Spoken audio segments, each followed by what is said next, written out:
ila hadrati Sultan Abdul Fattah Khasah wa Adipati Yunus Sultan Muhammad Aliuddin Asyahir Pangeran Trenggono wa Sayyidina Imam Muhammad Al-Maghrabi sahib Demak wa usulihim wa furu'ihim anallaha yu'li darajatihim fil jannah wa yanfa'una min barakatihi wa karamatihi wa asrarihim wa anwarihim wa bi'ulumihim fid dini wad dunya wal akhirah. Al-Fatihah.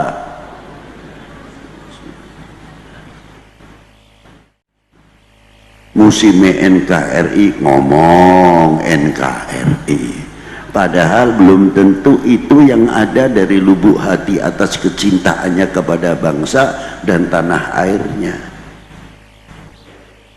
Apalagi kembali sekarang hallnya Sayyidina Syekh Al-Alimul Allamah wa akabiril awliya wa akabirul a'immah fi zamanihim Sultan Abdul Fattah radhiyallahu ta'ala anhu. Bangga tidak Indonesia mempunyai Sultan Abdul Fattah di zaman itu? Kita mempunyai Sultan Trenggono, bangga tidak? Kita mempunyai Sultan Adipati Yunus, bangga tidak? Di zamannya. Sejarah-sejarah itu luar biasa. Bagaimana berdirinya keserajaan atau kesultanan Demak pada waktu itu. Hebatnya Sultan Abdul Fattah bisa mengambil kebijakan-kebijakan yang luar biasa, walau di sebagian tarikh tidak tertulis. Kepedulian beliau terhadap tanah airnya, walaupun pada waktu itu belum merupakan Indonesia, masih berbentuk Jawa dan di bawah Majapahit. Bawah Majapahit itu dulu sampai Malaka, bahkan di zaman Gajah Mada sampai Sri Lanka, sampai Indochina.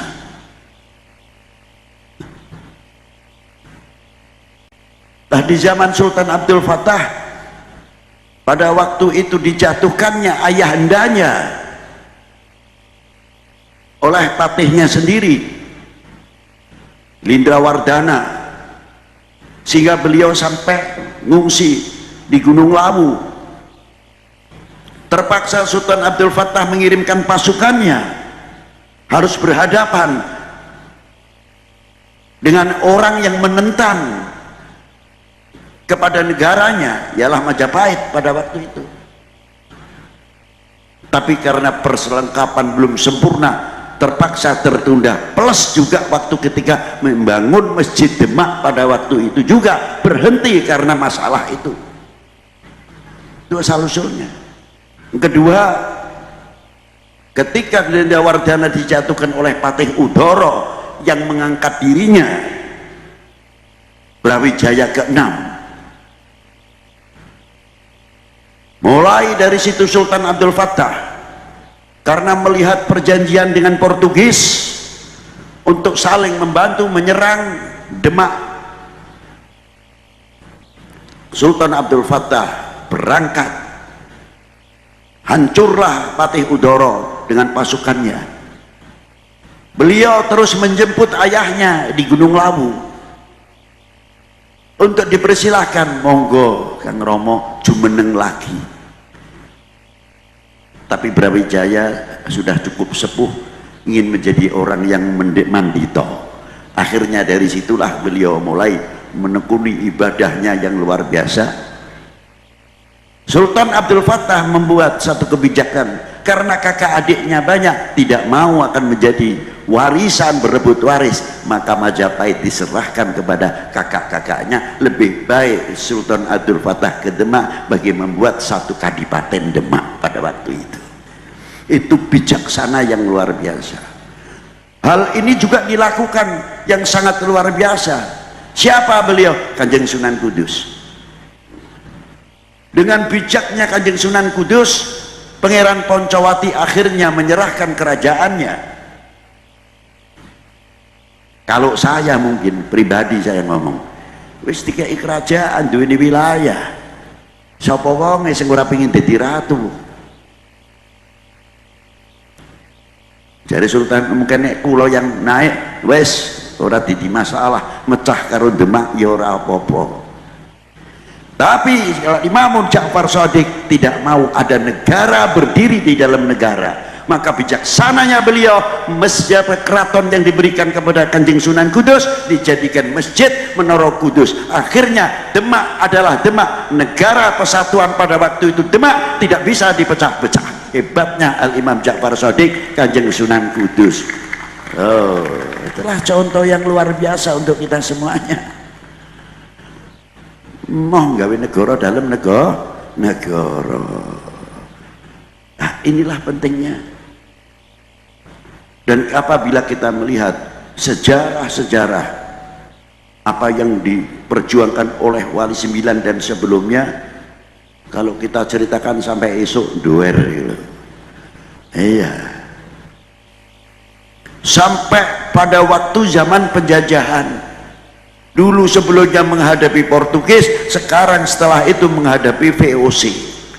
Terus berkembang luar biasa. Para beliau-beliau tidak pernah putus asa, tidak pernah menyerah, sehingga berkibarnya kembali sang saka merah putih. Jasane sopo aku tak takon.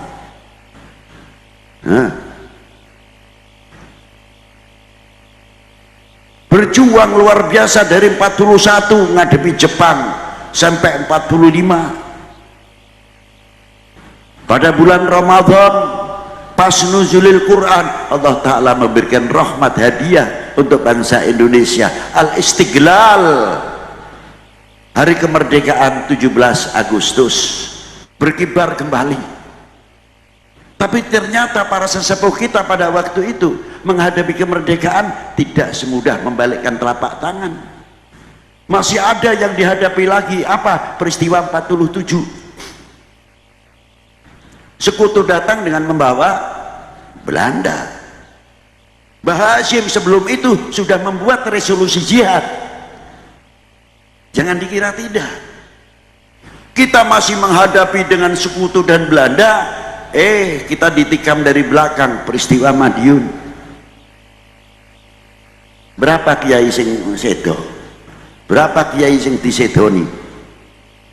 Bukan sedikit. Lalu menghadapi 49 sampai 65 dan seterusnya. Alhamdulillah kita sudah begini. Artinya dibanding dulu-dulu. Nah, pertanyaannya, kita terima kasih kita kepada para beliau apa? Apakah kita mau menjadi bangsa sing ribut?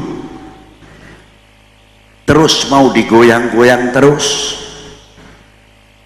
Ingat, Indonesia itu kayak perawan sing cantik, seksi, nek lanang itu ganteng. Sing lamar itu pirang-pirang.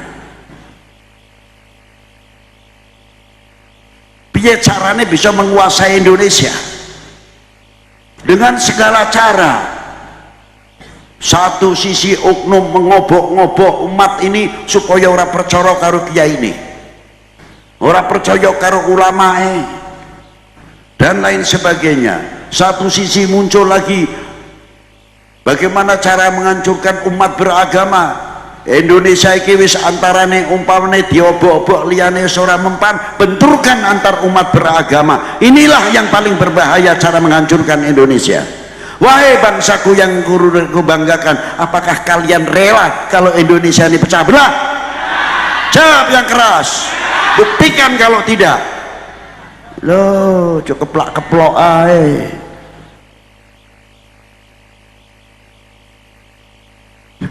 Keplok lu ngopo-opo keplok sih itu dan ini. Tunjukkan kami bangsa Indonesia, bangga menjadi bangsa Indonesia, bangga menjadi putra putri Indonesia, bangga mempunyai tanah air Indonesia. Itu tadi tanda terima kasih kepada para beliau.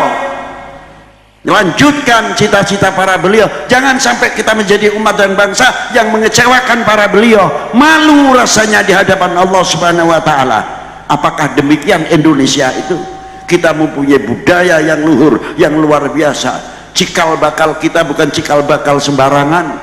mampu membuat Borobudur, mampu membuat Prambanan, membuat sampai bagaimana membuat satu masjid Demak yang mempunyai alestis yang luar biasa yang disebut Sokotatalnya, bukan sekadar keramat,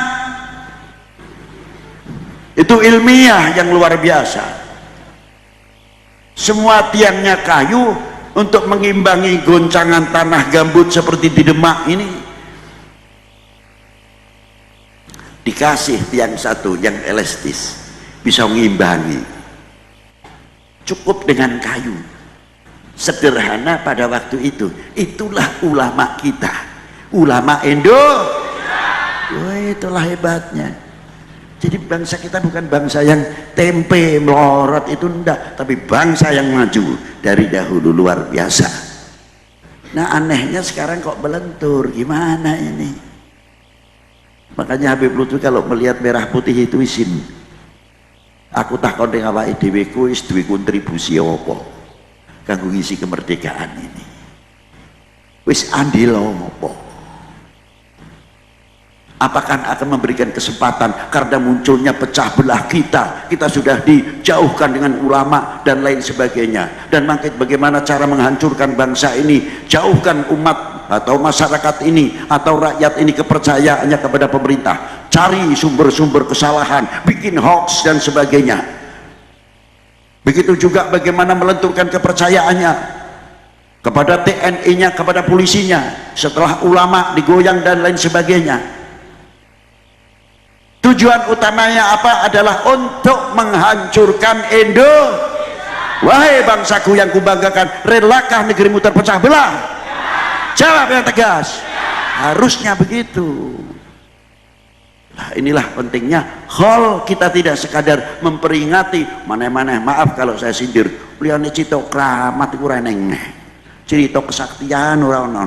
Itu ada, bukan kita ingkar karomah ataupun adanya kelebihan-kelebihan para ulama wal aulia. Kita yakin tidak benar kalau kita ingkar karomah, tapi lainnya kita ceritakan bagaimana jerih payahnya para pejuang-pejuang. Maka dari itu dengan hal ini untuk mencinta umat, untuk mencinta bangsa, jangan sampai menjadi umat atau bangsa yang mengecewakan, yang memalukan para beliau dan seterusnya dan seterusnya. Wassalamualaikum warahmatullahi wabarakatuh.